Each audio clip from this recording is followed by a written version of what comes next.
Hello bachcho, let us read this question. Two circular coils can be arranged in any of the three situations shown in the figure. Their mutual inductance will be. तो हमें तीन coils के arrangement दिए और हमें find out करना है कि जो म्यूचुअल इंडक्टेंस है वो मैक्सिमम कौन से अरेंजमेंट में होगा। तो इस क्वेश्चन को सॉल्व करने के लिए जो की कॉन्सेप्ट यूज़ करेंगे हम लोग वो होगा म्यूचुअल इंडक्टेंस का। तो अगर हमारे पास दो कॉइल्स प्रेजेंट है और कॉइल वन में मैग्नेटिक फील्ड है, तो कॉइल वन के मैग्नेटिक फील्ड की वजह से कॉइल सेकंड वाले कॉइल में मैग्नेटिक फील्ड जनरेट होगा। और ये जो मैग्नेटिक फील्ड है उसके वजह से सेकंड वाले कॉइल में वोल्टेज और करंट में चेंज आएगा। तो ये जो वोल्टेज और करंट में चेंज आता है सेकेंडरी कॉइल में, इस प्रॉपर्टी को ही हम लोग म्यूचुअल इंडक्टेंस कहते हैं। और ये जो म्यूचुअल इंडक्टेंस होता है, म्यूचुअल इंडक्टेंस इसको हम लोग एम से डिनोट करते हैं और इसका फॉर्मूला होता है flux divided by the current. तो ये वाले प्रॉपर्टी का हम लोग इस क्वेश्चन को सॉल्व करने के लिए यूज़ कर सकते हैं। तो अगर हम लोग म्यूचुअल इंडक्टेंस का फॉर्मूला देखें तो ये होता है फ्लक्स डिवाइडेड बाय करंट। यहाँ से हम लोग कह सकते हैं कि अगर हमें म्यूचुअल इंडक्टेंस जो है वो फ्लक्स से डायरेक्टली प्रोपोर्शनल है, तो अगर हमें मैक्सिमम म्यूचुअल इंडक्टेंस चाहिए तो उसके अक्रॉस जो अरेंजमेंट है उसके अक्रॉस जो फ्लक्स होना चाहिए वो भी मैक्सिमम होना चाहिए। हम लोग देखते हैं कि कौन से अरेंजमेंट के लिए फ्लक्स जो है वो मैक्सिमम होता है। पहली बात तो फ्लक्स जो है वो बी डॉट ए से हम लोग डिनोट करते हैं, जहाँ पे बी मैग्नेटिक फील्ड है और ए जो है वो एरिया वेक्टर होता है।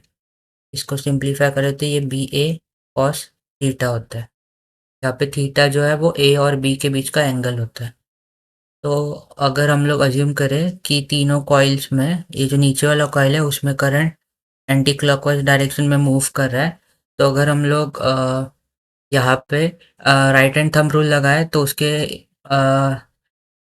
तो उससे हम लोग कह सकते हैं कि जो मैग्नेटिक फील्ड होगा तीनों कॉइल में वो अपवर्ड डायरेक्शन में मूव करेगा।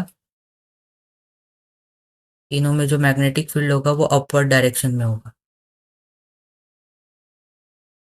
और हमें पता है कि जो एरिया वेक्टर होता है वो हमेशा सरफेस से नॉर्मली आउटवर्ड प्रेजेंट होता है।